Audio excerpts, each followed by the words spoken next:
পরে এত রোমান্টিক হয়েছেন নাকি তার আগে থেকেই? আসলে আমি বেশ কয়েক বছর অস্ট্রেলিয়াতে ছিলাম, তবে 4 বছর রিলেশনশিপের পরে যেহেতু বিয়ে, রোমান্স তো থাকবে। কি বললেন আপনি? 4 বছরের রিলেশনশিপ মানে? এই কে ভাই, কে তুমি? ঐশী, তুমি কিছু বলতেছো না কেন? 4 বছরের রিলেশনশিপ মানে কি? আমি কি ছিলাম তাহলে? হ্যাঁ, ঐশী কেই ছেলে?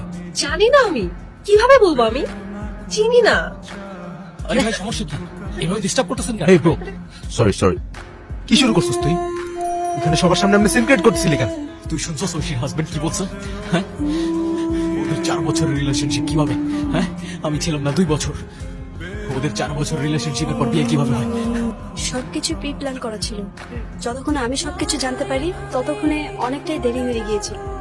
সেদিন যখন ঐশীর মুখ থেকে কথাগুলো শুনছিলাম, এটাকে বিশ্বাস করতেই কষ্ট হচ্ছিল। ততক্ষণে তোমার জন্য কিছু করারও ছিল না আমার। ভালো তো আমিও বাসতাম তোমাকে, তুমি তো ভুল মানুষকে ভালোবাসো সুলতান।